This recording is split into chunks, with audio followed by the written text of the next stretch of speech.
we're going to we'll reconvene this subcommittee meeting, and at this point, I'd just like to have a open discussion with throw out ideas that people might have for options that they'd like for our staff to fully develop for us, so that we can start making some evaluations on the effects of those options, and then eventually make recommendations to the full council.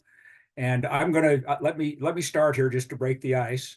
I think Mr. Melton has Mr. Melton's idea about tweaking the GTB formula so that we avoid having the apparent anomaly occur sounds like a good idea, and that we should refer to staff.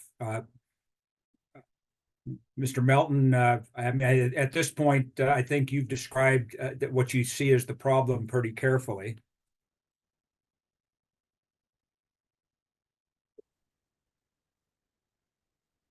Yeah, Mr. Chairman, I just think we should simplify and make sure that GTB goes as the rest of the general fund goes. If, when you move the formula by inflation, capped at 3%, we shouldn't have significant shifts underneath unless it's intentional as to who's paying what portion of the freight. And so, for example, we're very deliberate in the past about raising the GTB ratio on almost a decade-long attempt now to really decrease base property taxes as an overall portion of the formula and increase the state's contributions to guaranteed tax base aid. And since the formula was growing and school district budgets grew, it just seems that we should, as a public policy matter, not allow an existing provision in the code to stand that would allow a double-digit percentage shift between interdependent portions of the code, particularly not where property taxes ends up inadvertently shouldering a larger burden at a time when we're all concerned about that. Thank you, Mr. Melton. Is anyone else want to weigh in on this particular potential option? It's pretty technical, and I will ask when I reconvene with staff in the next couple of days and we plan the steps forward, I will ask them to reach out to Mr. Melton to coordinate on this. No good deed goes unpunished, Mr. Melton. I've got language drafted. I know which part of the code we need to change, and I'm flexible with others as to the best way to fix it. But I think it needs to be fixed unless we want to have an inadvertent 12.5% increase in base property taxes that none of us intended in the future. Mr. Chairman, this is Ryan Evans. Can I add something very quickly?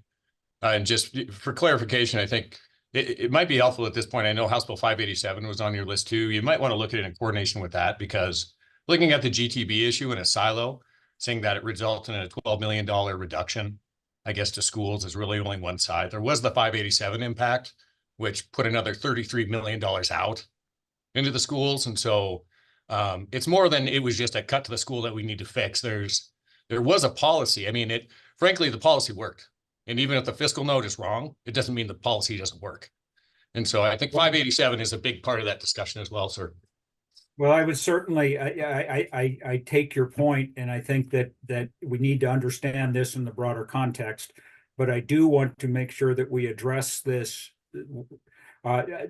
fully understand what caused this this anomaly to occur, and understand it well enough that that either we do something about it or we accept that was the idea for public policy. That being said, it's hard for me not to be somewhat skeptical, as Mr. Melton is right now. So at this point, I'm not really interested. It's clear that we need to dive deeper in that. I think we can do that in the context of looking at the bullet I had here for school equalization and the scepter statutes. It's all part and parcel, but this is a very specific, targeted idea that Mr. Melton put forward, and I see there'll be no harm done in diving deeper in this. And a month from now, I look forward to having a report back on that. And Mr. Chairman, if I can just briefly respond on that. If the fiscal note said it was going to be 248 million, I'd be all with you. But it didn't.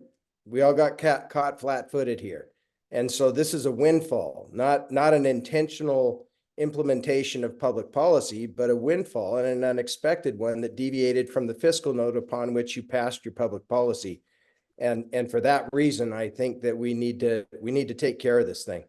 It really It do. wasn't a windfall, but I mean, we can agree to disagree. But yeah, I just wanted to put that out there. I Like, that's it. pasted the screenshot in there that shows that it was. So explain to me how it's not when the fiscal note says that FY24 GTB was going to be 259.9 million. Fiscal I notes don't- are just estimates. So therefore, let me intervene in this right now.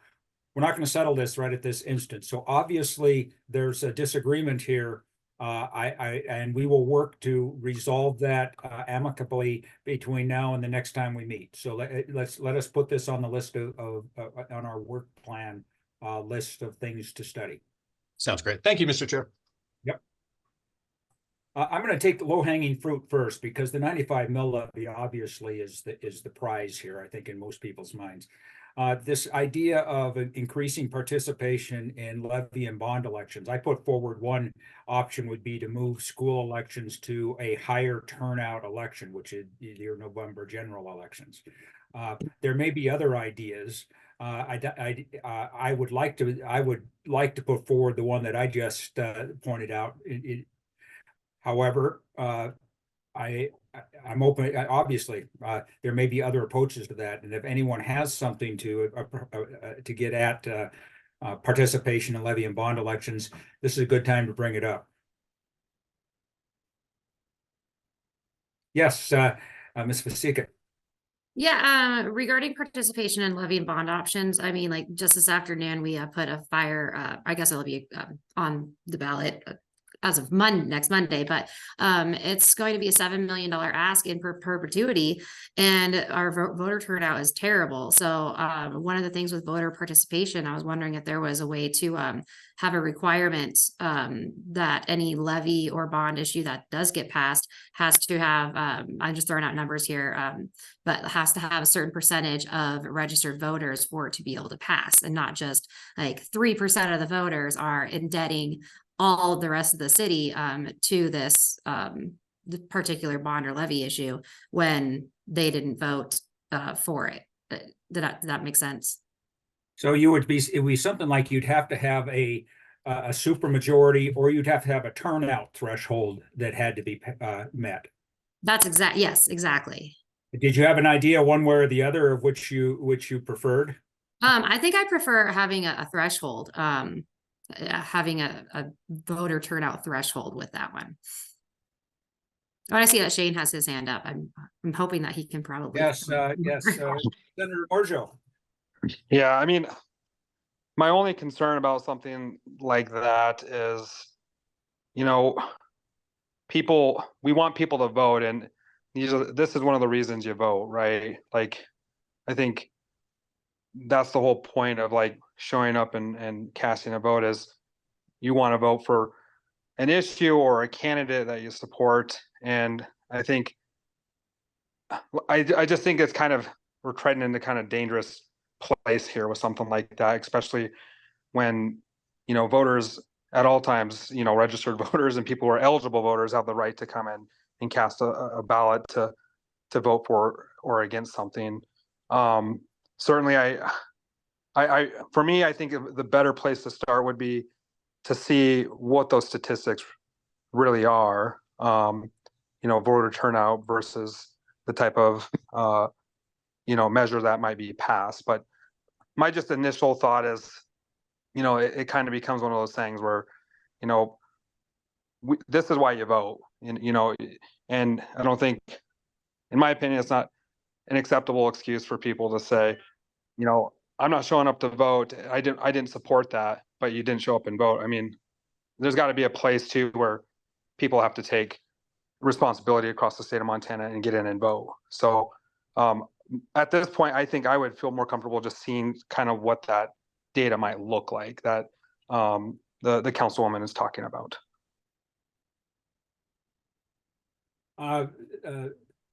Ms. Vasika. But yeah, I actually, I do see where you're coming from. I do disagree a little bit with you, but I do, playing devil's advocate with myself here, I do see exactly where you're coming from with that. So I'm also interested, like, what a supermajority would look like, because I know that a lot of our levies, at least in Missoula, are 51-49%. And so, what would, I guess, what would a supermajority look like with that? So I'd be happy to discuss that further at a different date, or see what options we have regarding that. And I have other ideas, but not on this specific topic right now. thank you, Mr. Iverson. Yeah, as you talk about how many things we're putting on the ballot. Okay, we have a representative form of government. At what point is the responsibility to the people represent us to make those decisions and not just to try to pass it on to somebody else? They're afraid to raise taxes, and so they're ducking, and you got an uninformed electorate a lot of times doing it, and you're out there selling, well, it's only $3 a month or whatever type thing, and having no idea. I mean, somebody's got to take responsibility, and I don't think the voter is the place to do that. So I disagree with how many things we're putting on ballot issues. So, Mr. Iverson, you would argue that you would increase the authority for school districts, for instance. I mean, this obviously isn't just school districts, but for school districts to levy at trustee discretion. Yes, I think the responsibility is there for them to do it, staying within the funding thing, because they're limited to how much they can spend. You know, you got all the budget caps that are there. They can't exceed those, because otherwise you get inequity between them and other districts and stuff. And so you're just fooling people by voting on this stuff because they have no idea what those numbers mean. You look at how complicated it is here to understand the GTB and all the rest of the stuff. How's a voter to understand what that vote is even about? They understand building buildings. They understand maybe transportation barely, but that's about it. You know, when you get to the tuition to pay for a handicapped child, how many people would understand that? Yeah, the good news on that one is that was a place where the trustees already have the discretion. So Yeah, what you're I mean, talking, it's just an example of confusion. yeah, overbase levy is an example. Debt service levy is a large portion of a budget. So this would be authorization for instance, building new schools. I think it's going to be, it may be a hard hill to get to the top of on something like that, but I'm kind of for not prejudging any options we might have. So here's what I'm hearing right now. I have, first of all, Senator Morjo asked that we take a look at what voter turnout statistics actually look like, just so we actually have a foundation to talk from. And I think that's a good idea. And perhaps we could, I'll ask staff to make a note on that, just so that we can present that next time around. Clearly, there's a divergence of opinion here on the committee, and I think you'll see in the entire council in terms of what whether there should be a minimum voter turnout requirement. I've heard two different attitudes here, and you know that you're going to see them in the full council, but that's all right. I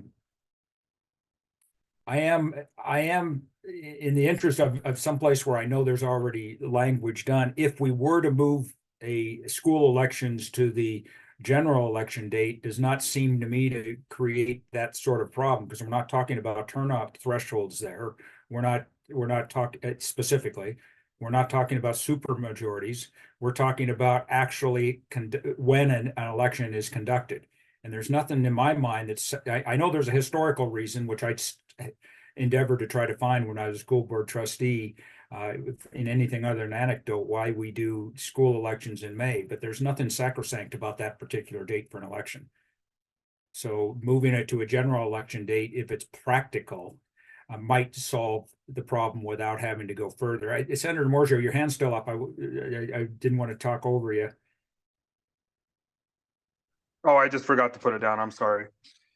And Ms. Vasika, and then Mr. Melton, you'll be next. I absolutely agree with that. I would love to have the school election in November with the general election. So I say let's move forward with that option.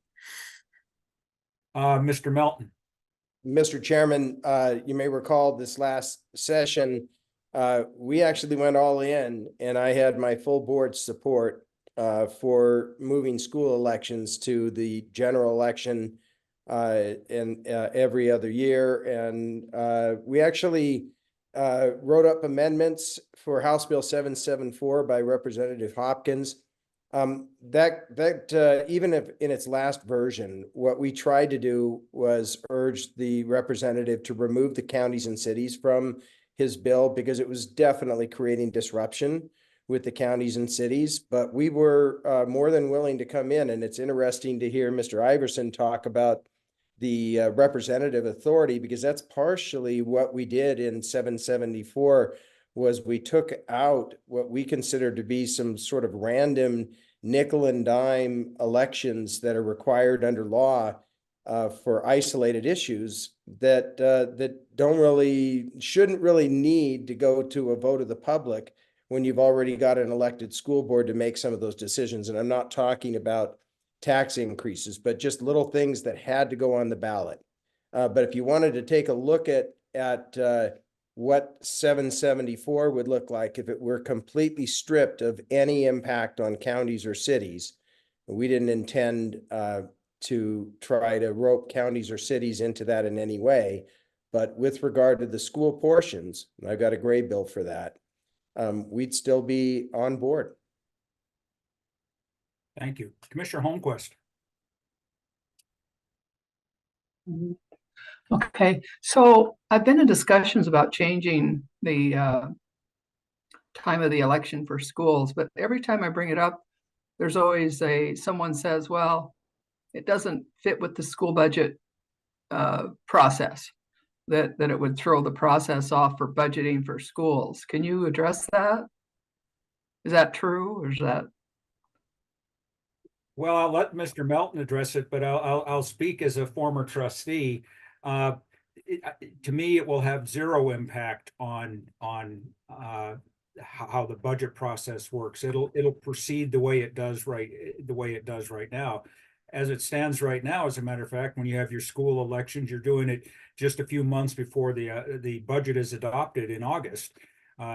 I actually think that doing it in November makes better sense because you'll have school board trustees that will have been engaged in the process, including some requirements in law, and Mr. Melton would have to be the one to stipulate what that law was. I think it was SB 175 from about 2017 or so that has notification requirements built into it when simply if the trustees are going to raise the amount of a levy, they must notify the public in March.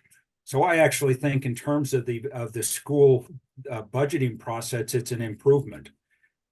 That's my opinion. Mr. Melton, I don't know.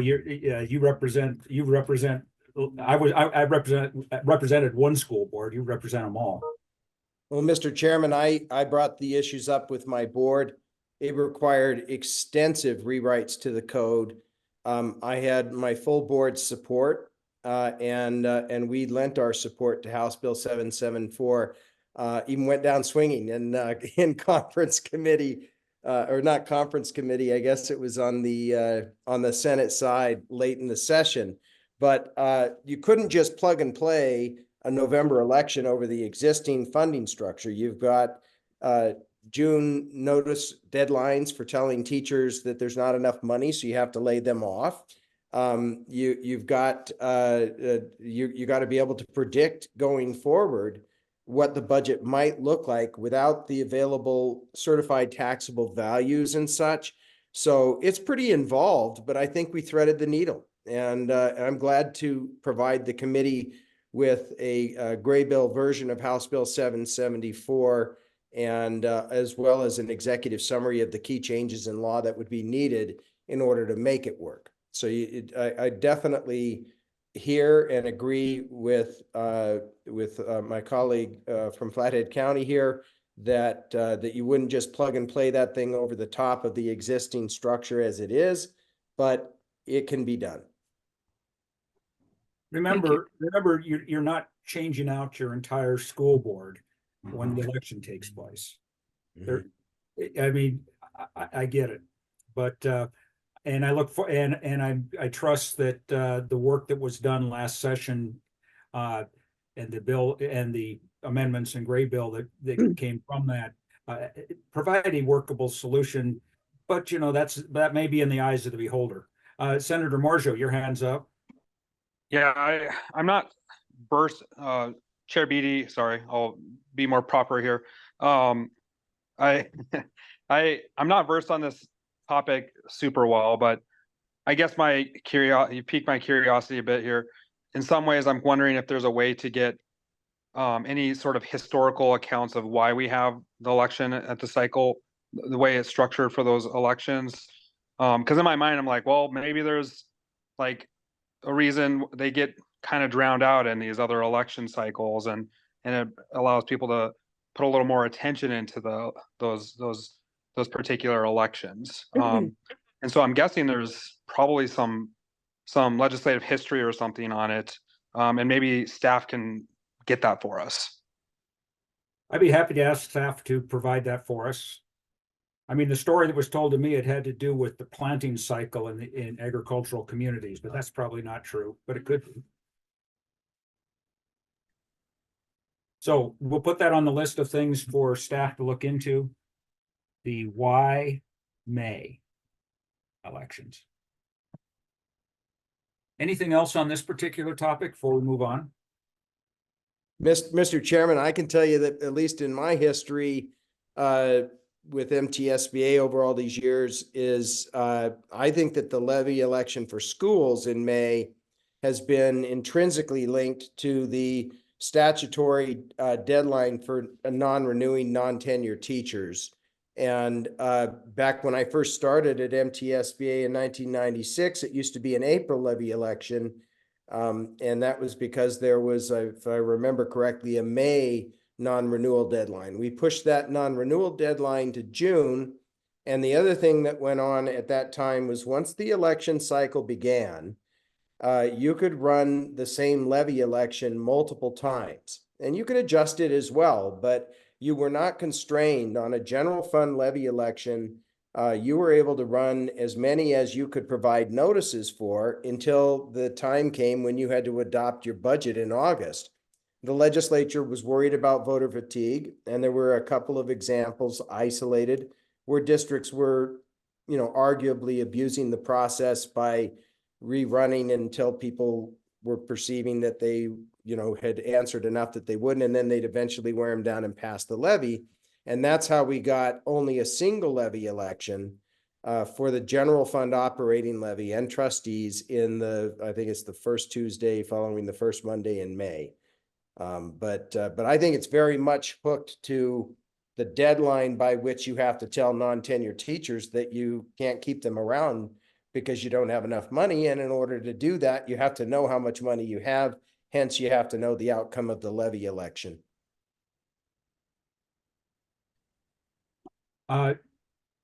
Commissioner Holmquist. Yeah, I was just thinking about this, we're here to try to figure out how to reduce property taxes, and I'm trying to think how that links to when the election is held. I'm just trying to correlate why we would have that as something we need to look at.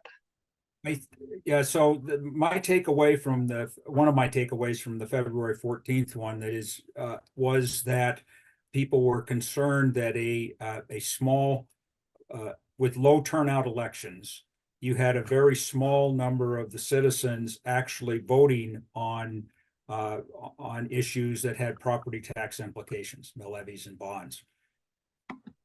And so I think that's the reason why there was some interest in ensuring that we have some quote unquote adequate voter turnout to address that particular problem. And so moving the date of the election, because I'm pretty confident that we can look across the state and we're going to see school elections have abysmal turnout. I could be wrong, but I suspect that's the case. And so the idea is if you want greater turnout, one way to do that is to move the election to the school elections to an election that already has high turnouts associated with it. So that's it. That's the nexus with property taxes. Thank you.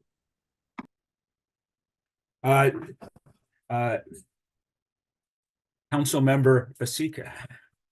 Thanks. Yeah. And to add on to that, if we are able to move the school elections to November, then wouldn't that reduce the costs of holding an election because we would eliminate one election? So reducing spending is also a way to reduce property taxes. That's another one of my takeaways, why this pertains to reducing property taxes.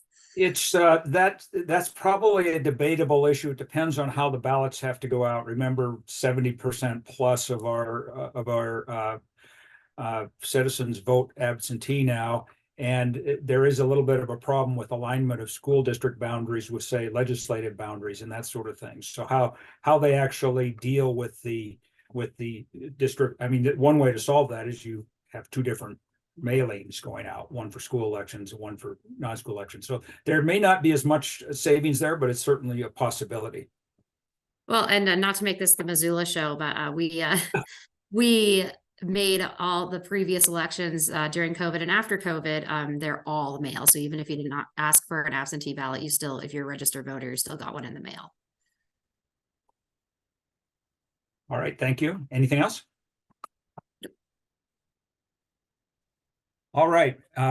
Any other? I think we have had a good discussion on this particular topic. I'm going to ask Mr. Melton to put his idea together in terms of the mechanics of moving to a November election, and perhaps I'll ask staff to reach out to Mr. Melton, and we may be able to make a presentation of that at our next meeting, so you can understand how it would work.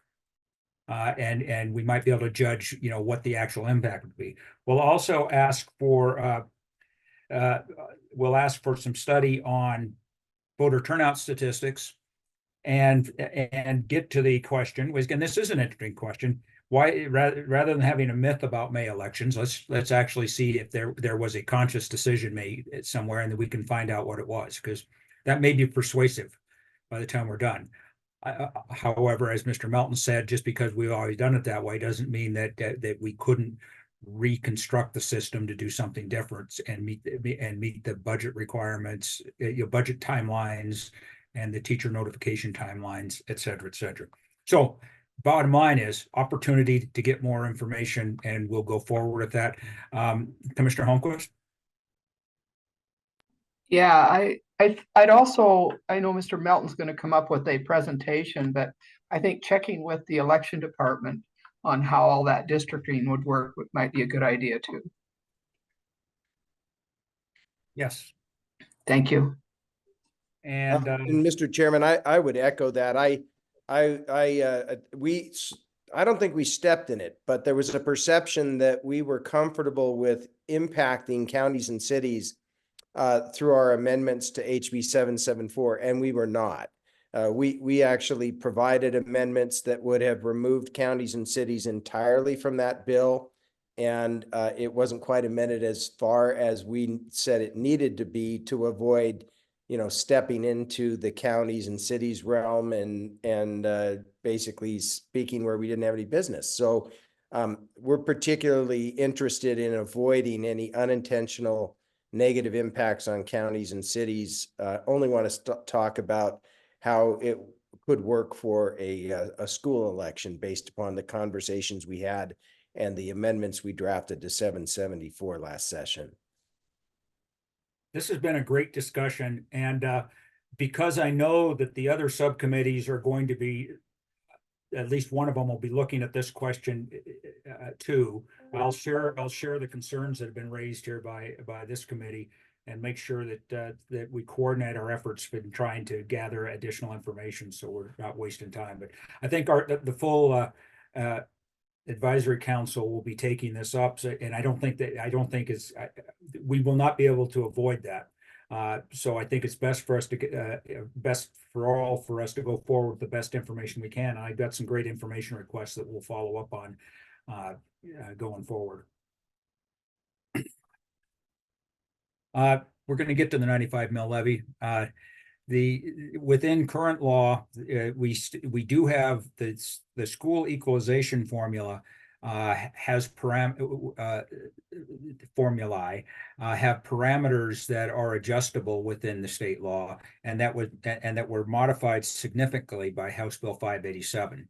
And those parameters can increase for instance, increase the amount of 95 mil levy that goes towards GTB, both at the general fund levy and per scepter at the county retirement fund levy as well. Now there's a tax shift associated with that, remember, because we have a one-sized bucket, and turning those sorts of levers has the effect of generally of increasing the state general fund, i.e. income tax requirement. So there's a cost shift associated with that. I think this is an interesting thing that should be examined. What I would propose going forward is that we have staff dynamically model. First of all, we'll review some of the details on GTB, identify within current law sections or parameters that could be modified, and take a look and then model what the actual tax shifts would be. Without being any more specific than that, I'd like to. What I'm hoping is that staff is in a position to come back to us, and we can have a dynamic model where we could propose. Okay, what if we changed, for instance, the portion of an increase in 95 mil revenue that goes to paying down county retirement levies, which is an aspect in House Bill 57. What if you increase that from 55% to 75%? I mean, what would be the impact? Now, the arguments, counter arguments you'll get for anything like that will be, we are increasing a requirement on state property tax, income taxpayers. And so that's the question that has to be the policy question that we'll have to get at. But until you can really address the policy question, you need to be able to look at the numbers. So with the committees, if there's no objection from the committee, I'm going to simply ask that staff work on providing us a dynamic, a tool by which we can model those particular some slate of possible changes the GTP formula might affect income taxes versus local property taxes. If there's no objection, let's talk about the 95 mil levy. So there's a plethora of things you can do with the 95 mil levy, and Mr. Iverson, I'd like you to start.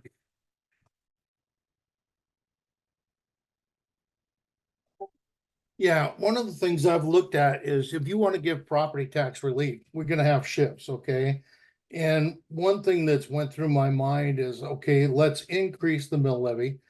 And then what we do is we rebate back to Montanans like we did, only the rebate would go to the TAP account. We pay all our property taxes through the TAP account.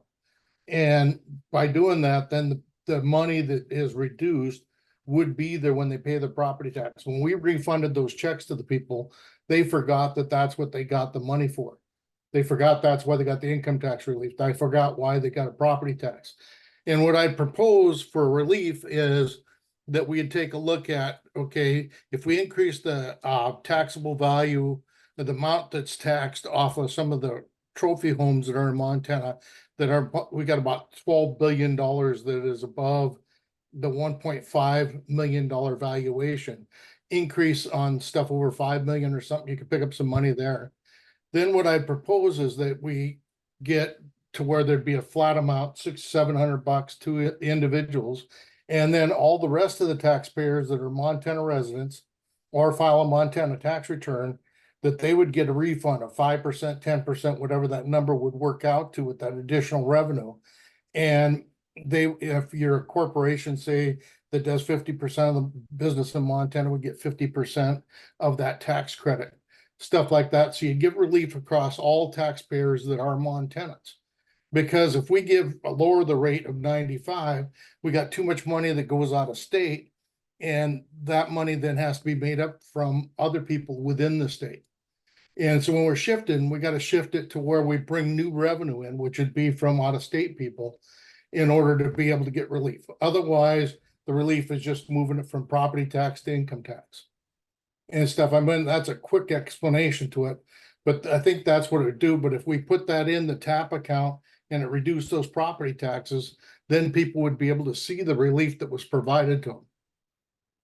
And that way you'd be giving it to the farmers, you'd be giving it to the people downtown businesses. It'd be across the board. Comments from anyone or questions?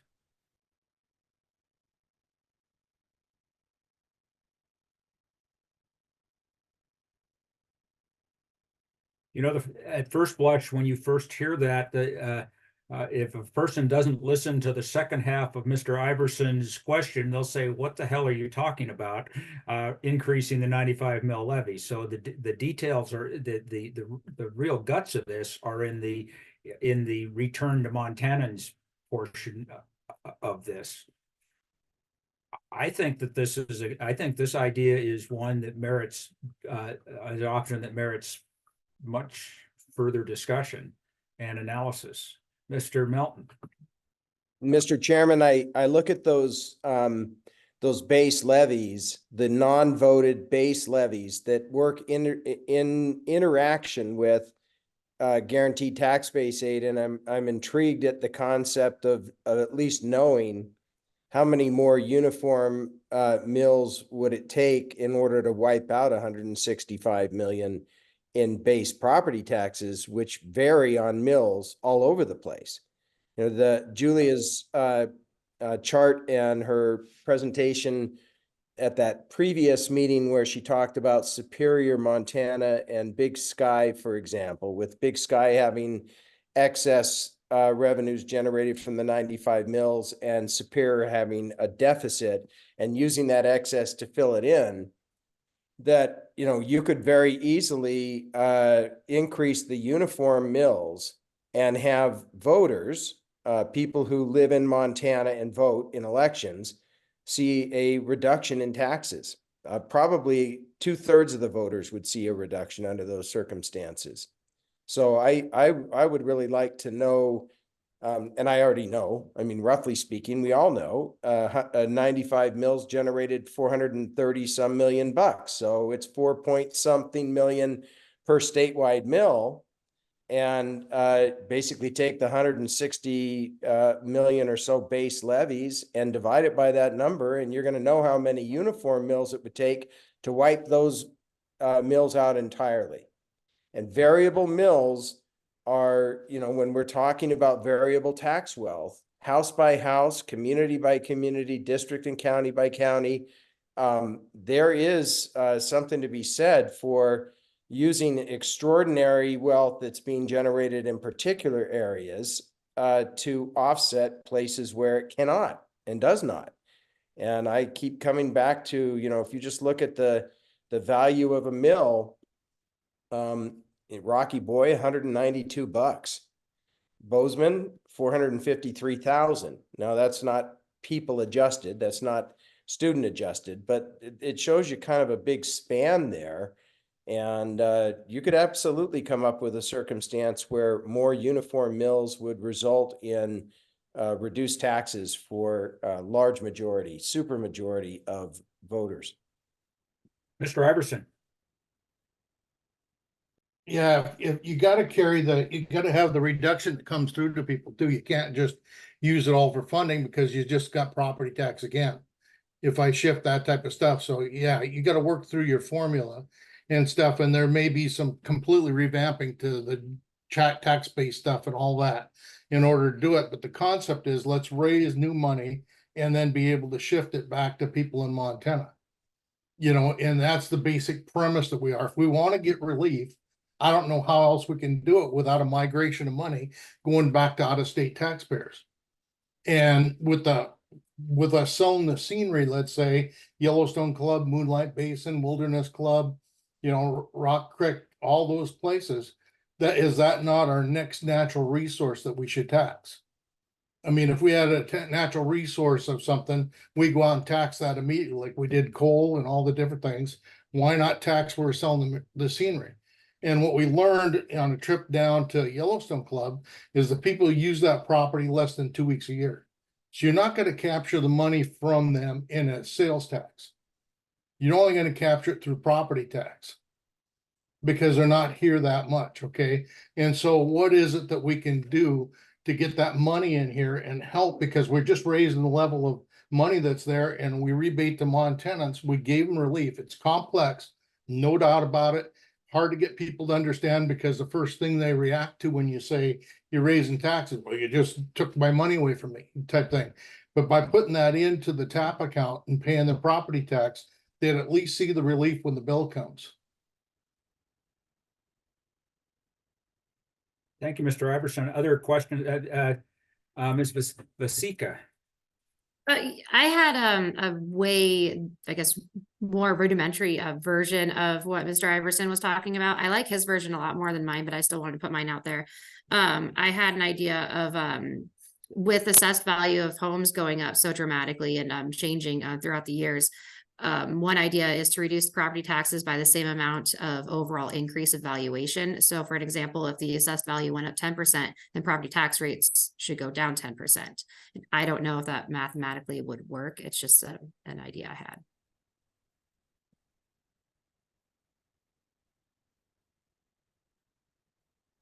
Well, I think that, I'd have to think my way through this a little bit, but I think that you end up then effectively, now, if you're talking about residential tax rates, you're effectively going to be shifting tax burden to other classes of property that way. I mean, in the school funding arena, that would certainly be true because you still have to raise the same amount of money.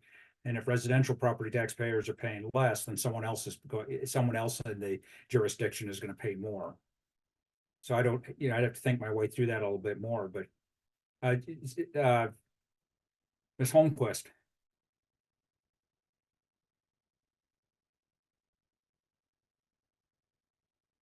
Ms. Holmquist, I see your hand is up. Yeah, I'm trying to think through this because, so you're talking about taxing communities that have higher property values or, more, just higher assessments, collecting more taxes and giving it to the counties that don't have the growth or the, is that what I'm hearing or is that not what I'm hearing? And then, yeah, just maybe answer that first and I might have a follow-up. Mr. Iverson. Yeah, the money's not going back to the counties. It's going back to the people who paid tax in Montana to file Montana tax returns. And the only way you're going to get relief to Montana taxpayers, you got to find another source of revenue. Some source that brings more money in is the only way that you can end up with the money it takes to pay the bills and still give some relief to the people in Montana. And You're if you talking take income tax, is that what I'm hearing? no, we're income talking tax? property tax is what we're talking. Okay, And stuff, but raising this money will relieve how much income taxes have to be used for schools, and we can use that money to rebate back to the property tax holders, taxpayers. okay. So you collect the property taxes in Yellowstone County. Yep. And then what do you do with them? You'd give the money back to the Montanans in their TAP account that pays their property tax. So you are giving it to other counties. No, you're just giving what they paid in that county.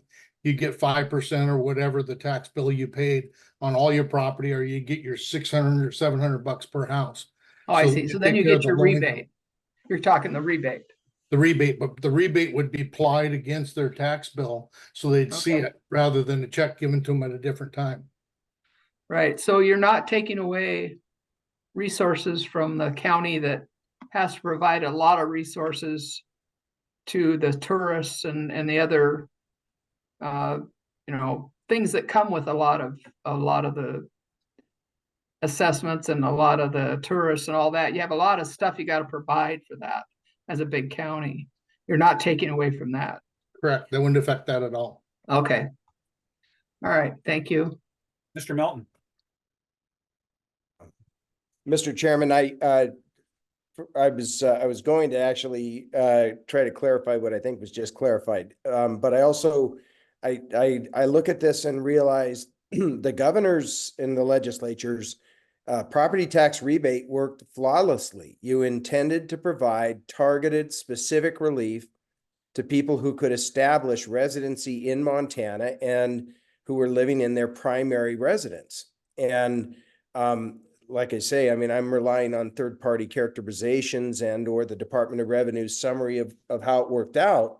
But it looks like the department has the capability of zeroing in on that and ensuring that you can target that relief. And I like the idea of finding some way, and I'm certainly comfortable with Mr. Iverson's suggestion that it come right off of the tax bill, but finding some way to target that relief to ensure that the people that are living in Montana and who are more likely than not affected by increases in valuation that are not reflective of their ability to pay, and get that money where I think we all want it, in the pocketbooks of the people that are concerned about their precipitous rising values and their corresponding inability to pay commensurate with that increase in value.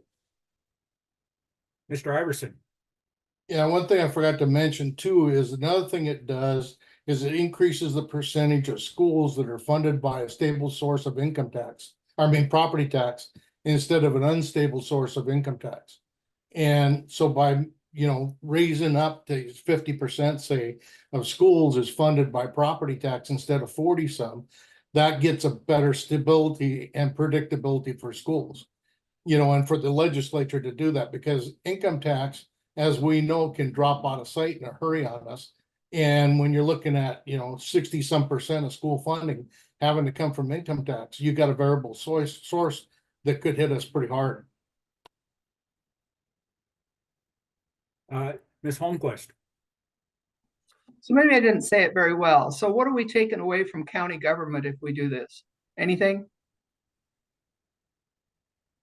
If we're giving No. it back to the taxpayer in tax relief, we're getting it from somewhere. Are we taking it away from county government to provide services? We're taking away from the people that are not not Montanans filing income tax returns, who you're taking from to give that relief. But it's their property taxes that would normally go to the county, right? Well, you're still gonna get your county taxes, right? It doesn't gonna affect how much you guys have your budget, divide by the taxable value, and that's your mill levy. Okay, you're still gonna get that. What you have is for schools, we collect 105 or 110 mills, and that's additional money that's gonna go to the state to fund schools. And so you're going to try to target just houses over a certain value No, that's in addition to. in addition to. Okay, I don't know. Okay, thank you. I think, first of all, Senator Morjo. Oh, thank you, Chairman. My question was similar to Ms. Holmquist, is just trying to connect the dots here. If you're shifting one thing, my concern was just whether or not that was going to shift money away from one place to another, and that'd have to be made up one way or the other. So it sounds like the idea is to keep everyone whole here and trying to structure something, but shifting it around. Yes, Mr. Cole. In a way, whole anyway, sorry. Sorry, I feel like there's just some confusion, so I thought I'd chime in maybe to try to clear things up. So I think what Mr. Iverson is suggesting is let's increase the state mills that are levied against all property. Let's send it up to 125 or something. That's 30 extra mills. And then you reserve those 30 extra mills, and the taxpayer, when they file their income tax, or is the way it would work currently. What Mr. Iverson is suggesting is you would also pay your property taxes through the state instead of to your county treasurer. But we're going to levy extra property taxes and then give it all back to the people that file an income tax return in Montana.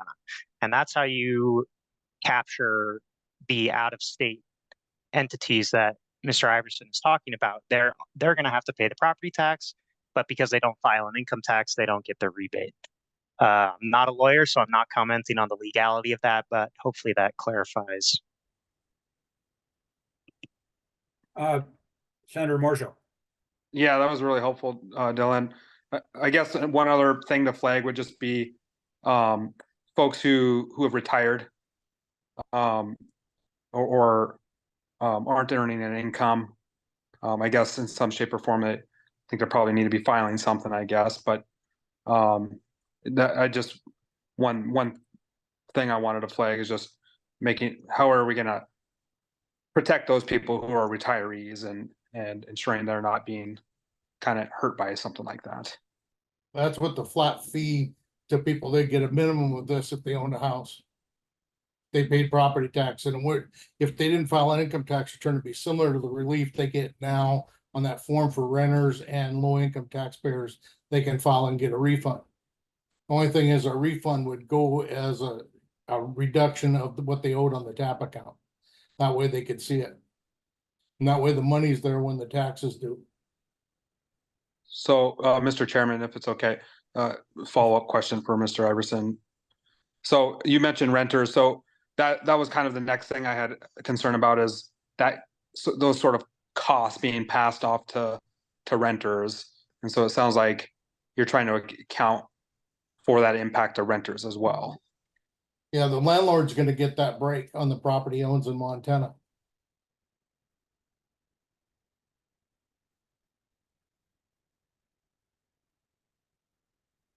You know, I think at this point, I think this is an intriguing option with lots of moving parts. And I think that the discussion we've had so far reveals some of the concerns members of the subcommittee have, but also has piqued the interest of a number of subcommittee members as well. So I know that I have a number of staff members here that are busily taking notes. I'd like to develop Mr. Iverson's or have Mr. Iverson's option developed and fleshed out a bit so that we actually have something in front of us to look at how all of this comes together. And Mr. Iverson, I will be asking staff to reach out to you for details because you have obviously done an awful lot of thinking about the mechanics of this, and I want to make sure that we're capturing exactly what you have in mind. So you should expect to hear from our staff here sometime in the coming weeks as they start responding to developing this option a little further. You bet, they're more than welcome to call me, no problem. Senator Marjo, any further comments? No, I think it's something we can talk about too, Mr. Chairman. I just found it interesting. I know that it's kind of there's more to it than but I just found it interesting that one of the fixes is coming out of the committee. I know it's not something that we're doing yet, is raising property taxes in one shape or form. So I think that obviously that's not exactly what you're trying to say, Mr. Iverson, but at the end of the day, it would, and then the rebate would capture back stuff. But I just saw some irony in that. I want to be clear on two things. One thing is Mr. Iverson's, I'm going to speak for Mr. Iverson's now. Mr. Iverson is not proposing that we raise the property tax burden on Montanans. His proposal does not do that at all. And the second point I'd like to make is we're having a discussion today, a free discussion today. We're not adopting any proposals or recommendations for the full council's consideration. So just so that anyone watching this particular Zoom call, I don't want them to draw the incorrect conclusion that my colleague from the Senate has suggested some might make. We're working on providing property tax relief to Montanans.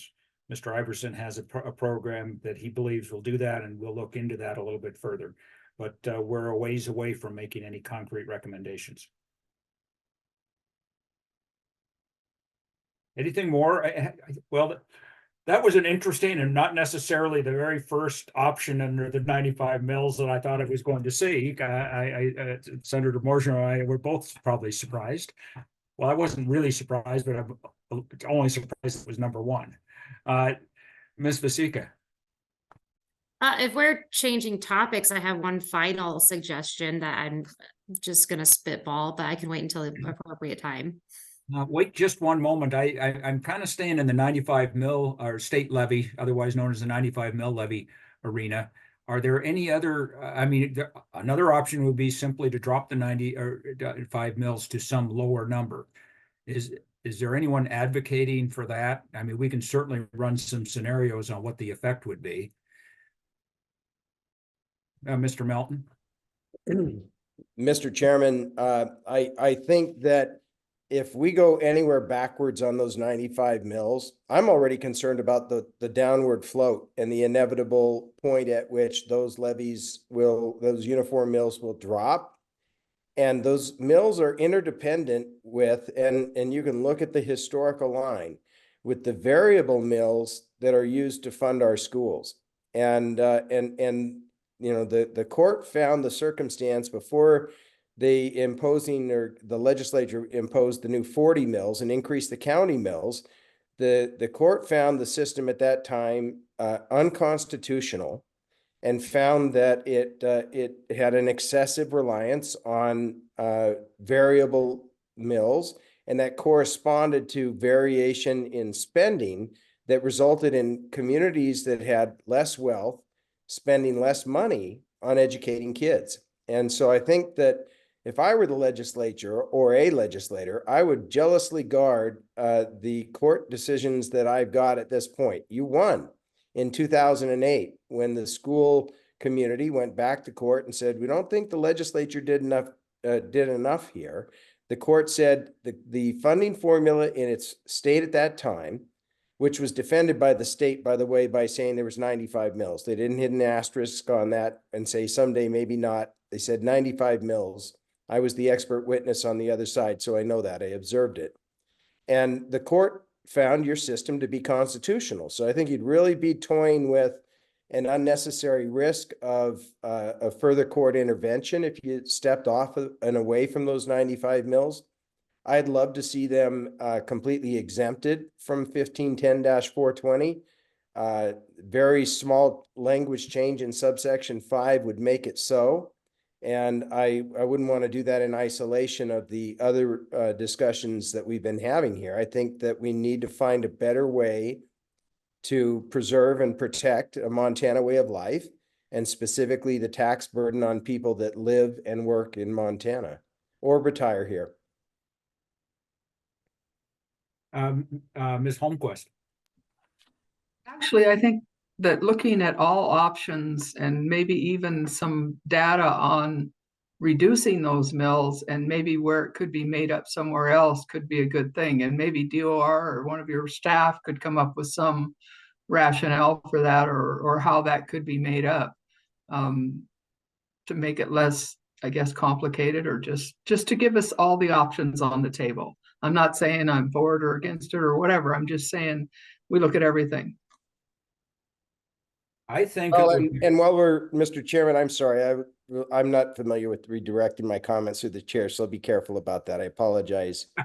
But Mr. Chairman, I think while we're looking at the whole picture here, we got to remind ourselves that the Montana Supreme Court just voted 7-0, that the MACO's interpretation of the law was not only in violation of the law, but inconsistent with the Constitution. And they validated the Department of Revenue's interpretation and application of the 95 mils.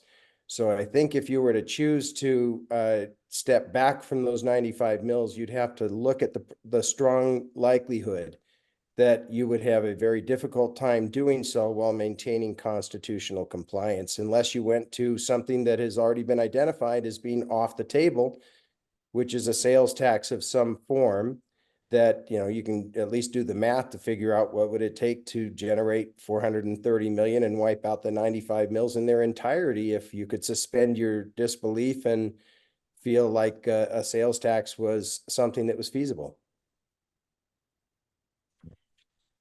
So, Mr. Iverson. Yeah, I think that looking at reducing the 95 mils can only come with a suggestion of where you're going to get the additional money.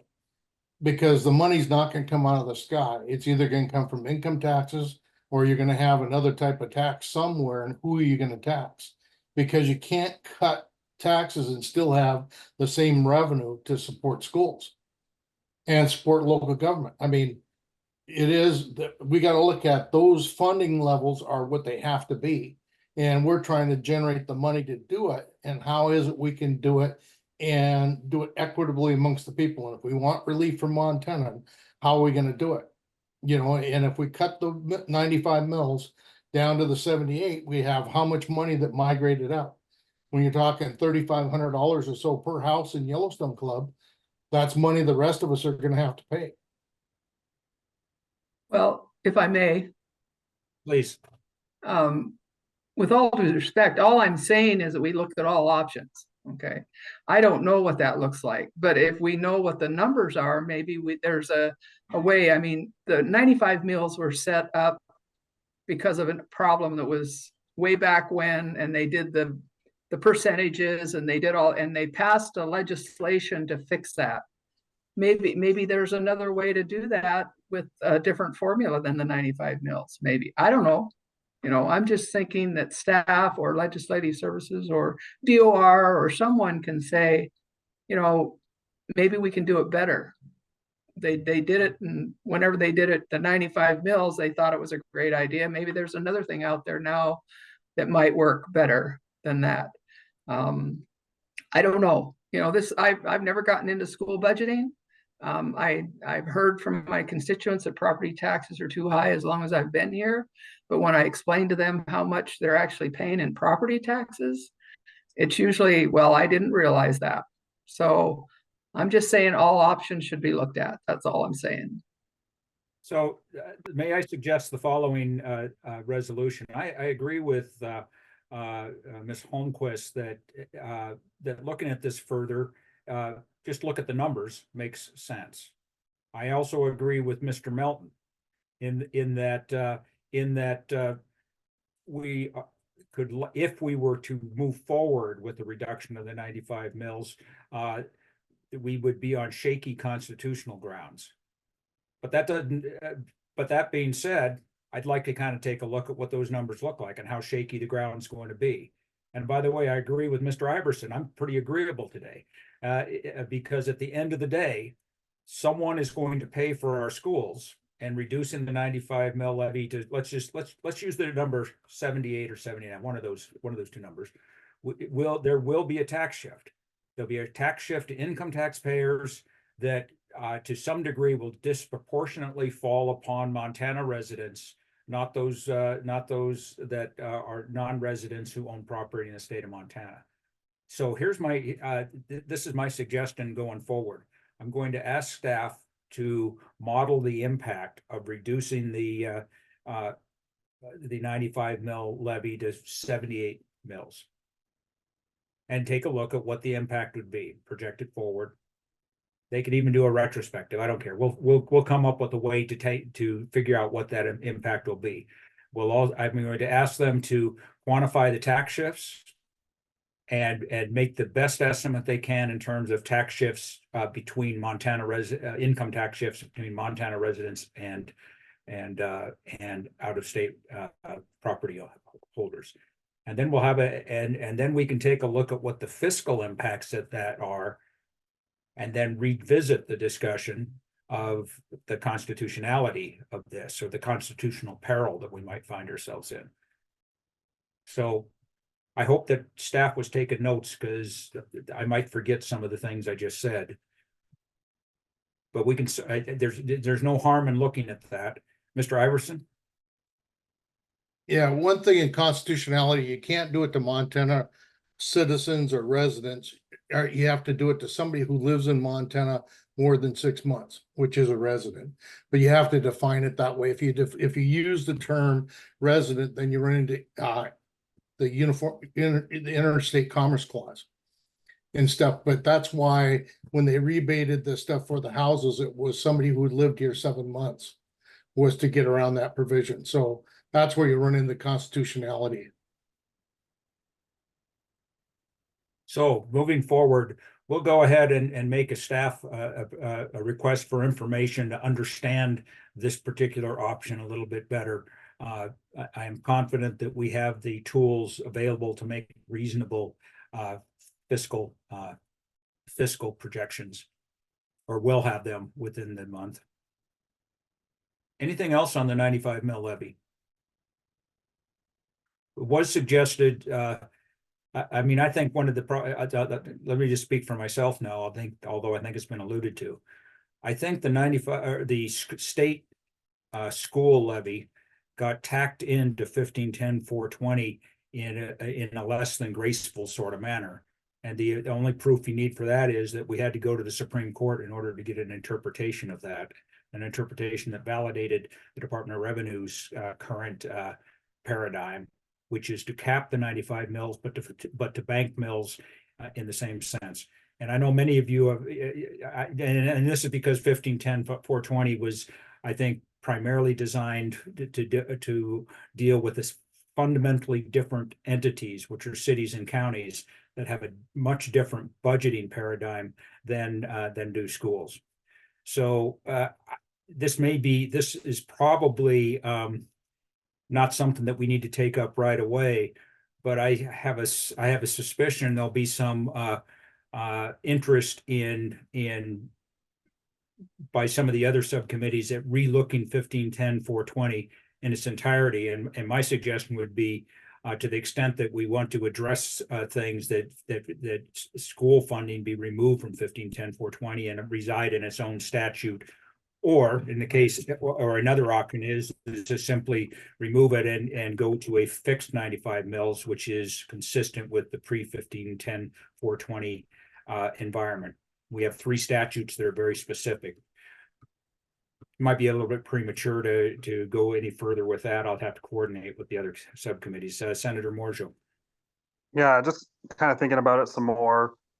One of the things that I'm grappling with in my mind is just how this reduction would, who would be the, I guess, more or less the winners and losers? How would that shift as far as, residential versus, people who are coming to Montana and essentially buying up large swaths of land?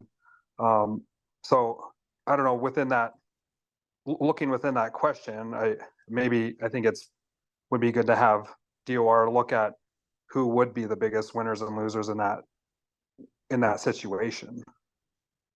Right. That's exactly what I think we need to charge our staff with, and it's between our legislative staff, the budget office, and the DOR. We have some really smart number crunchers in there. I'm sure that we can get some quantification of that. Mr. Cole. Thanks, Chairman Beatty. Just to talk super high level about what fixing the 95 mils means. So if you fix the 95 mils, and for all intents and purposes they have been fixed, that means the amount you pay is directly proportional to your taxable value. Now, taxable values are not all created equal. If you guys remember back to the educational bit that we did at the first committee. So residential property, if we exclude the fact that agricultural property is valued based on productivity rather than market value, residential property pays the lowest rate per dollar of market value. And so any relief, I guess, or increased burden from the 95 mils is received most heavily by the classes with higher tax rates, which tend to be centrally assessed properties.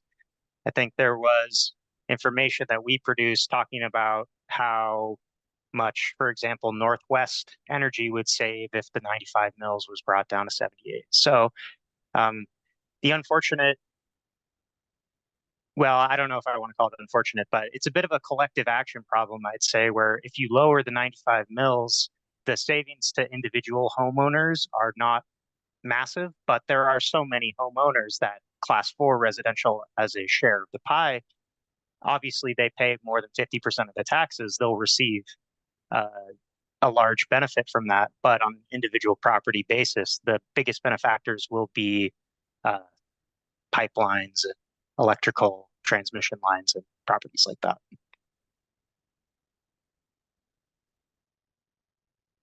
I think that that's an interesting perspective. A lot of times we spend a lot of time looking at aggregate numbers here. So I think the amount of relief felt by individual property taxpayers in the residential arena would be an interesting number when you guys are responding to my information request here to include that. Senator Marjo? Yeah, that's good information, Dylan. That was kind of my understanding as well with the centrally assessed folks, but I guess, and maybe this is a divergence too far, Mr. Chair, and maybe the other subcommittee is looking into that some more, but I guess there is, in my opinion, some folks that aren't being centrally assessed that should be. And I think that would be a pretty big impact budgetary wise for the state of Montana. I'm not going to call up specific entities that aren't, but I think we probably know who that might be. But I think at least we should talk about it and flag that, because I think it does impact all the things that we're talking about. It's all connected one way or another. I think that will be taken up by a different subcommittee. I don't think that we'll take that up. I think will probably become duplicative, but I suspect a different subcommittee will look in that a bit more deeply. I'm pretty confident that is the fact. And then as a full council, we'll have a chance to weigh in as council members. Anything else on the 95? Any other discussion or things you'd like to look at with respect to the 95 mil levy? So what I'm looking at here for the 95 mils is we're going to flush out Mr. Iverson's suggestion. And with respect to decreasing the 95 mil levy, we're simply going to look at the fiscal consequences of that and just see where the numbers take us. So rather than trying to flesh out a detailed option for that. What I'd like to do though with Mr. Iverson's is develop that to the point that we could have something for careful consideration when we meet again a month from now. Anywhere else you want to go with the 95 mil levy?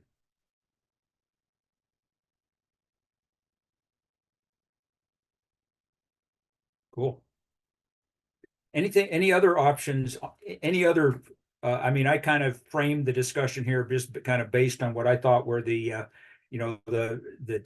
target areas that made the most sense and with respect to revenue for schools.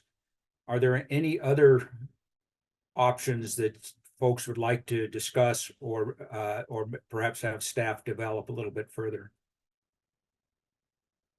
Yes, you've been waiting patiently, Ms. Vasika. Thank you. I don't know if this really pertains to schools in particular, but what during budget season with the Missoula City Council, I was told that we are in the proper amount of debt. And so I was wondering if we could explore within the state legislature making rules lowering the allowable local government debt ratio. Yes, my assumption is that the less amount of debt that we take on, the less amount of interest we have to pay, and that way the less amount of unnecessary spending that we're doing, which means the less amount of taxes that we have to take from our constituents. So correct me if I'm wrong on that train of thought.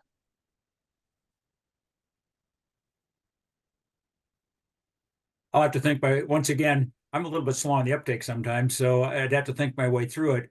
I know that we have people from other subcommittees sitting in and plus staff sitting in. This sounds like a topic for Senator Hertz's subcommittee to look at in particular. So I'm going to ask if staff has any questions to make sure we understand the issue you put forward, that we share that with that other subcommittee.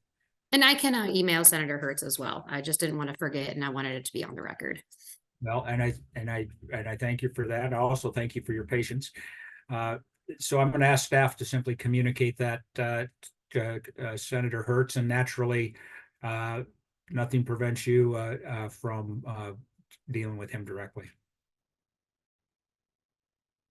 any other options that, or business that you think that we ought to take on right now? Because it seems to me like we have narrowed the playing field to, or we've defined the playing field pretty well, in terms of where we seek opportunities for providing tax relief, and in a way that I think is going to be beneficial for getting staff organized. Mr. Evans, did you? I just see you popped up. Since you kind of coordinate all of this activity, did you have anything you wanted to say to us before I move on to the next slide? Mr. Chairman, no, not necessarily. I just, before you guys convened, I had maybe just a couple little administrative items, but I can certainly hold tight here for. All right, we're Wow. getting close, and I guess I'm glad that I scheduled this meeting to go from 1 to 5. So, Good call, although Mr. Chairman. yes, I'm famous for finishing meetings on time, and I consider it to be a benefit if I finish them early. So we'll see how it goes. Let's go on to the next slide. So I just wanted, going forward, we have a couple things to do. Number one, we have some requests for information that I have been trying to write down as we go, and I just want to go over this with you and see if I've missed anything. And this is message to staff here. So I see an interest in seeing the effect of the property tax rebate program that was put into place. So I think what would be useful is to get a review of how that program was set up and operated. I think we are pretty familiar with it, but just so that we're all on the same sheet of music, just have a quick presentation on that when we next meet. And then I'd like to see what the results were. How much money went out. I've heard different numbers for the percentage of people that participated, but I just wanted to get that on the record and see how those numbers worked out as well. And any issues that Department of Revenue might have seen in the execution of that program would be useful as well. I don't know if possible, it'd be interesting to see what the projection is for the second year in that program as well. The next thing I saw was, the next item I have in here is that scepter account that we talked about, that one of the impacts of that was to decrease county property tax levies for the county transportation levy, or correction, retirement levy. It would be, the scepter account was not fully in effect for 2024, but it will be for 2025. So I'm going to ask to see whether we can get just a 1-year move forward projection on how that scepter account is projected to work for that year, so that we can understand, get a little bit of insight on the mechanics of it as it is currently configured. TIFs came up, and we had a robust discussion on TIFs. I would like to have just a very brief presentation on the mechanics of TIFs as it relates to property taxes. And then specifically look at how the current mechanics and statutes for TIFs affect both the state school levy and district and county levies. And here I'm, in a sense, I'm looking at tax shifts that might be being generated by the implementation of TIF policy. And I know one thing for sure: my first year in the legislature, I had an interest in bringing a TIF bill. I quickly moved on to different things. Senator Hertz will have to handle that. But I think we need to understand that it's something I hadn't been thinking about very much. So I'd like to know more about TIFs. With respect to turnout for school elections, Senator Marjo, I think, correctly asked for voter turnout statistics. Now that's a pretty general topic, so we'll have to define that further, but I'll leave it to staff, and I'll work with staff to better articulate that question. But I think we'll seek information in that area. We'll seek to discover the reason that we do May elections now under current law, which I think those are excellent questions to put forward.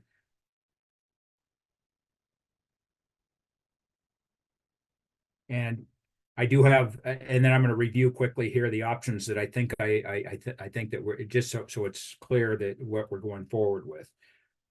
Was there any other general information that folks wanted? Senator Marshall?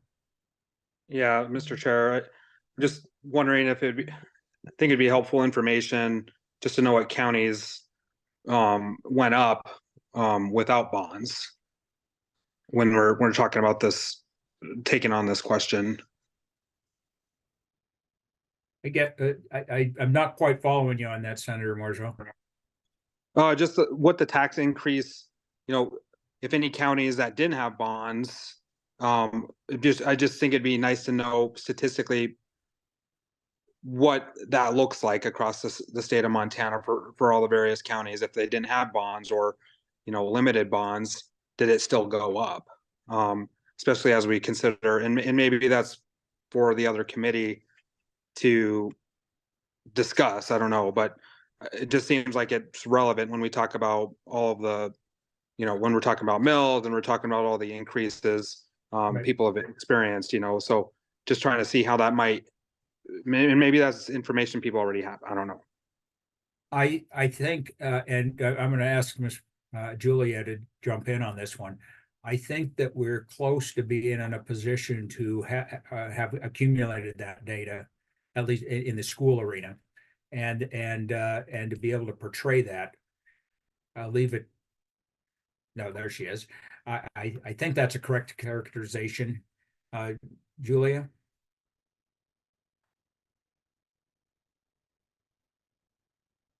Can you hear me? Yes. Okay. Sorry, I missed part of the question because I was disconnecting from my monitor and it cut out for a second. Can you repeat it? Senator Morjo is going to repeat it. Yeah. Julia, I'm just curious, like the tax rate, property tax rate, what that looked like for counties. I guess what I'm just trying to figure out, if any counties went up without bonds, how many counties went up without bonds, and what that looks like across the state of Montana, just to give us an idea of what the general impacts are when we're discussing all of these issues. Yeah, we can certainly look at that. So our data for county governments is pretty clear. Generally, the county expenditures are separated out by fund. Although different counties use their general fund for sometimes purposes that other counties have separate funds for. But if you're looking at local governments in general, when you look at like growth in special districts or growth in city funds, it can be very hard to separate things out. So we have some limited ability to do that, but it's not unlimited.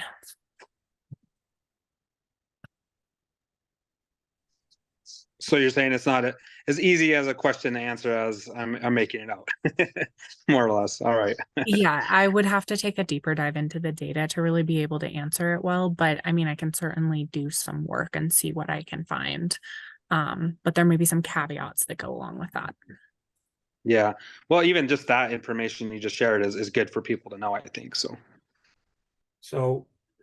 thank you. Thanks, Julia. So I think I would ask that Senator Marjo, you work offline with Julia. I think that so that we clearly define what your data ask is on this, and you might be able to refine the request so that you can target something in particular, and then maybe the key thing. At any rate, I'd ask you to work offline with Julia on that. Sure, I'd be glad to do that, Mr. Chairman. All right, so looking at the options that we're going to be pursuing, just want to quickly just go over those one more time. We're going to run some. We're going to try to run some modeling efforts on the impact of making modifications to current law with respect to the scepter account. That's the GTB parameters and that sort of thing. So frankly, we can take a look at how current GTB might be modified within the context of with minor modifications to current law to affect some property tax relief, which will come at the expense of state general fund. within that, in the context of that, and in a little bit more detail, we're going to take a deeper dive into the what I'm calling the GTB anomaly that Mr. Melton brought forward. So that's one area that we're going to do some work in. We've already talked about the participation in voter participation in school levy and bond issues. That was a great discussion, by the way, that I look forward to sharing with the other subcommittees when I get a chance to. But that's another area that we're doing some work. Then in the 95 mil levy, we're going to do a deep dive into Mr. Iverson's proposal, accompanied by an analysis of the fiscal impacts on a decrease of the 95 mil levy. And I think that's pretty good. That'll keep staff really busy for the next month, working through those things for us.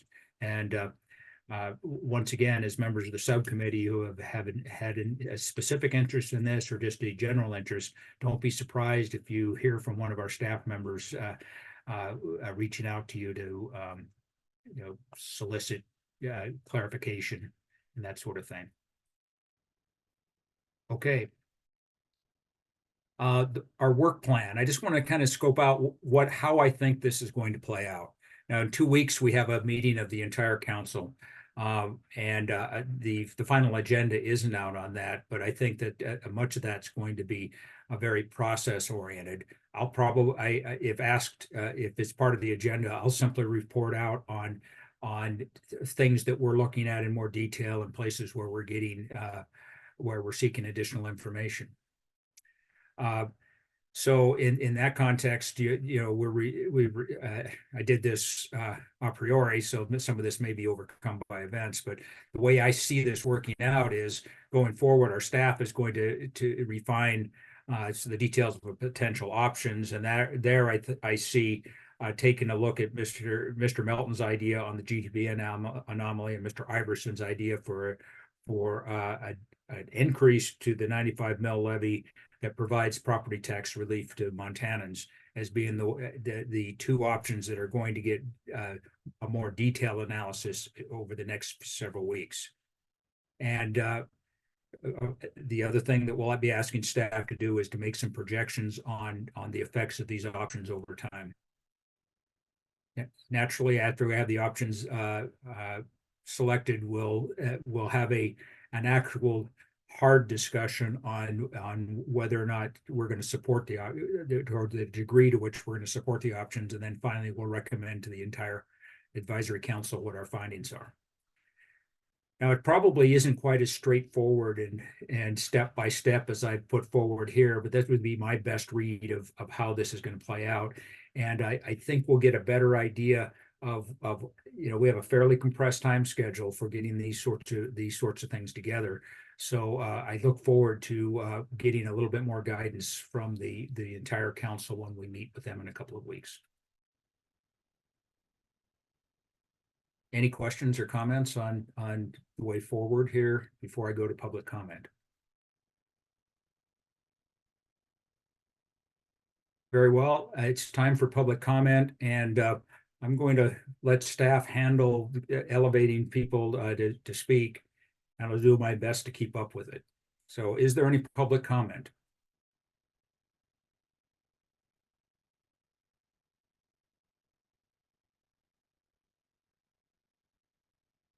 Any public comment?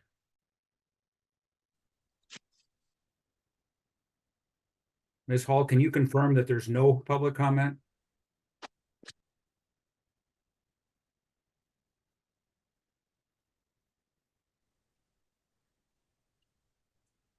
There is no public comment. We have nobody in public comment. Oh. Well then, Shane. Senator Morjo. Yeah, Mr. Chair, I just saw that it looked like there was a question in the Q&A. Not any new ones.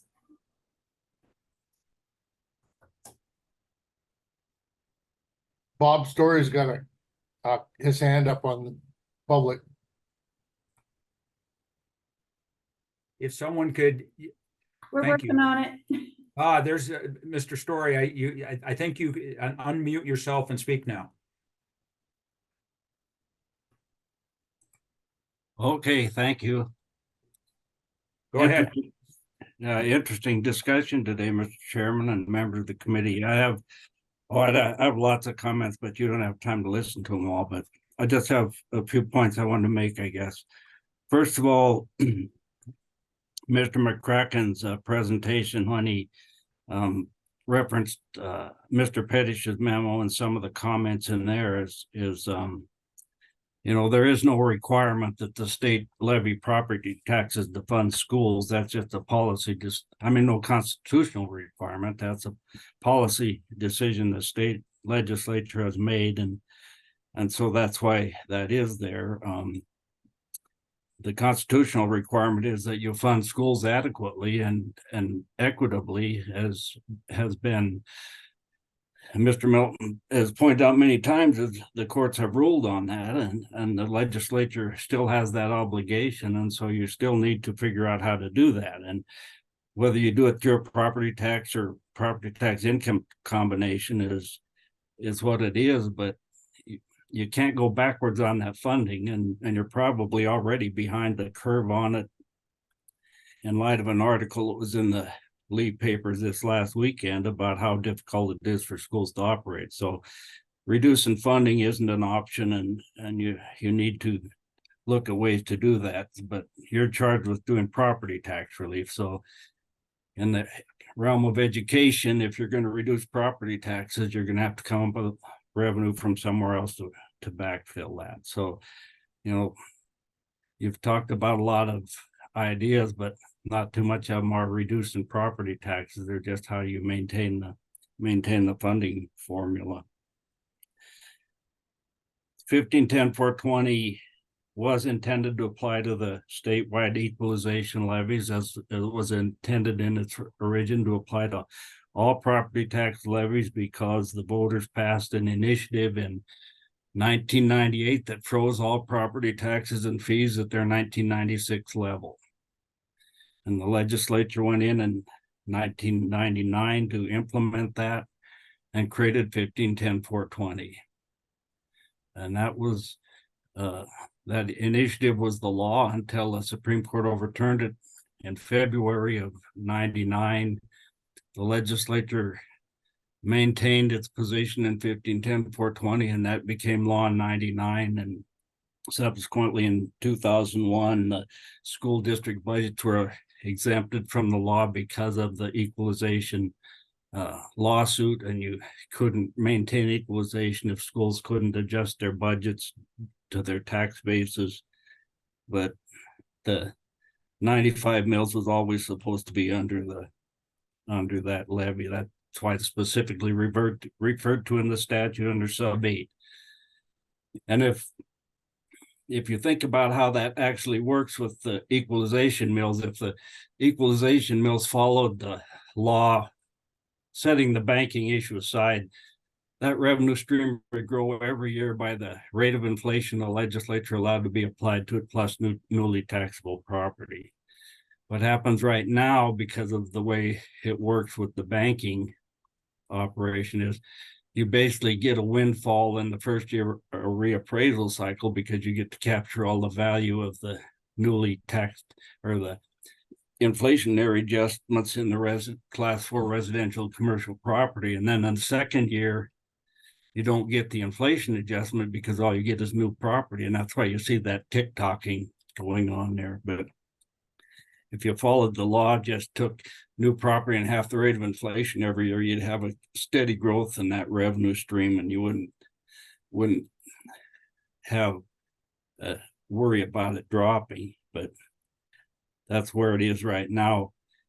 Just as a reference, there's a lot of talk about what did the legislature intend in 1989 and how is all this all going to work. If you had $100,000 house in 1990 and applied the taxes to it at 95 mills, you paid about $380 in taxes. Right now, if you have $100,000 worth of house and apply the 95 mils to it, you only pay $128 in taxes. So, you know, the 95 mils hasn't been the cause. It's the people's taxes going up. I'm not certain that there's an anomaly in the GTB formula. GTB was created to equalize taxable value per student, basically. And what happened in this last cycle is residential property went up so high in value that those districts that previously were larger recipients of GTB because they had a lot of students got richer. And so the GTB didn't have to flow money to them. And I guess if you want to change that so that GTB really doesn't relate to wealth of districts compared to students, you can do that, but that's not the purpose what GTB was originally intended for. Levy elections, you know, I think there's a lot of things that could be done there, but the question I would ask is in school, because you're talking mainly with school issues here, is how many dollars a year are actually voted on in school levy elections? Is it a significant amount of money? I don't know. Somebody knows what that is, but bond issues are a different thing. You know, don't confuse, don't tie the bonds and the levies together. I mean, they have the same effect, but you need to keep them separated in the discussion at least. In part because one of the shortfalls in the state's adequacy lawsuit that's never been addressed is the state has never come up with an adequate GTB system for funding bond elections. No school can go out and put a bond on the ballot and say, well, if you vote for this bond, the state is going to come in and subsidize it at such a level, because that money is never appropriated by the legislature to an extent where you can do that. So every school that floats a bond has to assume they're going to get $0 from the state. That makes it harder to pass them. The other thing is, Mr. Melton probably knows this, but how many schools actually do a walk-up election? I would guess most schools are doing mail-out elections. So every voter gets a ballot. You can't make them return it. It's like you can't make them walk to the polls to vote. So as Senator Mojo was talking, how much do you want to encourage a no participation to be a no vote? You know, that's one of the things when you start putting parameters on the election. I really think you need to have parameters on that say, you know, you have to have a certain turnout before it's a valid election, like the bonds. Bonds have those things, and you can do the same thing with levy elections. And Mr. Iverson's plan is interesting. I don't know the way I understood it, he would raise the mill levy. That money would go into the SEPTA account, reduce the income tax revenue required to fund the school formula, and whatever offset that was in the general fund would go into an account to rebate income tax people. I think that would be the way it would work, but I don't know. But anyway, it's interesting to listen to the discussion. I disagree with some of the assumptions that are being made by people who weren't around when the decisions were made, but I think you're headed in the right direction. I just don't know how you can decrease the property taxes going to schools without a significant source of revenue to replace it. And that's really what I think your charge is to deal with school property taxes, and the other committees will deal with the rest of them. Thank you. Thank you, Mr. Story. Is there any other public comment?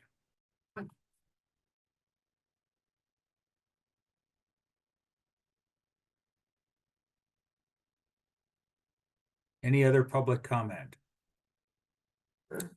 I'm not We seeing. don't see any other. Just one moment. Yes, Mr. Story. Thank you, Mr. Story, once again. So with that being said, I think I look forward to seeing you all again in Helena in a couple of weeks. And Mr. Evans, I think, had something for us, some administrative matters for us here before we adjourn. Mr. Evans. Yeah, Mr. Chairman, thank you. And members of the subcommittee, thank you so much. I guess on behalf of Director Osmondson, I know that lots of time you guys took on lots and lots of information today. So dense afternoon, certainly appreciate your time. Couple administrative things, I think mostly following up from the email we sent out last week. If you have a W-9 to return, feel free to return that to either our office or Department of Revenue. We have discovered a slight glitch in state accounting policy. So if you were a legislator, we'll be working with you. Your reimbursement will actually be coming from the legislative branch. You're classified as an employee, and so we can't give you a W-9. It has to come through payroll since it's taxable. And so we can still help you process, hand in those reimbursement forms, but it will ultimately come from a check from the legislative branch, and then Department of Revenue will just reimburse the legislative branch. So everything we said in the guidance on the reimbursement forms, I think still fits. Just wanted to let you know that nuance where there could be a potential delay. Anybody that hasn't shared their phone or email contact information yet with Brandy, that would be appreciated. I think we pretty much have everybody here and everybody's been communicating. One quick item on estimates. I know the chair and a few of us talked a few days ago, I guess in an effort to make sure that we're all looking at the same data in the same ways, you know, not groupthink, but at least the same base data that we're using for projections. We will be, you know, basically using the process that we do in HJ2. So the House Joint 2 revenue estimate that's adopted by the legislature, that will be our starting point that we will use for any impacts on revenue during the current biennium. Moving out, you know, we'll basically just use those long-term HJ2 assumptions that are informed by our underlying economic forecasting services, which is S&P Global. You might have heard it called Global Insight, that type of thing. But basically, the beauty of what we're attempting to do as staff for this with some of these models is, yeah, I think we all understand that, you know, some baseline inflation assumption probably isn't going to be correct for the next 20 years. And so there will be those variables and assumptions that you as committee members will be able to basically tinker with to see some of those different alternative assumptions to the extent that you want to. So again, we will be using consistent data, base data, actual data, data that comes directly from the tax system in many cases. And so just wanted to put that out there. Lots of times people think, you know, when they're tasked at looking at something, don't go feel like you have to start Googling inflation rates and start doing some of this modeling. We certainly will do that, or at least take the lead for you. And then finally, we sent out a template. I know in the email last week, you know, that the intent is basically to help you allow yourself to get organized as you're going through those meetings, and as certainly as you're developing recommendations. It gives you basically a format to walk through those decision points and then effectively communicate those back to the full committee. I think that will do a couple things. One, everybody will be somewhat consistent in the same form. They'll be able to review each other's recommendations probably more effectively. And then as staff, once we have all the officially adopted recommendations, as we compile what becomes your report back to the governor, that will simply, you know, make it a little bit easier for us to have a little bit of a format that we can go off of. So you know, use that as you will. I guess we just ask you that you use some semblance of that format when you're turning back in your formal recommendations. A lot of that, as Representative Beatty did talk about, will become more clear at the next meeting. And I think he did a very good job of, at least right now, what the expectations of Director Osmondson will be. I'd assume there will be some feedback, report back, basically a status report from the subcommittee. And then, you know, we'll be certainly distributing out a formal agenda for any other items that are good for the whole as well. So with that said, again, certainly thank you. Look forward to seeing you in a couple of weeks, likely in person back here in Helena. But this was a great meeting. Certainly appreciate it, Mr. Chair. Thank you, Mr. Evans. Before we adjourn here, just for Ms. Hall, I am not available tomorrow, but if you could find a time, any time on Friday, to pull together yourself, Mr. McCracken and Ms. Patton, and perhaps Mr. Evans, if he's available, I'd like to just do an after action review on this and make sure that, you know, compare notes, if you will. So if you could do that meeting sometime on Friday, that would be excellent. Is there any other questions? Yes. This is Nancy. I can't do it on Friday. I'm out Friday. So if Monday's okay. Yeah, I'll get back in touch with you and check my calendar for Monday, but yeah, it'll be useful for us just to put our heads together on this. Okay, So, thank you. We'll do it sometime on Monday. Yeah. All right. Any other thing good for the good of the order? With that being said, thank you for suffering through an entire afternoon of property tax talk. I think we did good work, and I really appreciate the work that everyone did here, members of our subcommittee and all of the staff that participated in this. And Mr. Story, thank you for providing us some public comment as well. And with that being said, this meeting is adjourned.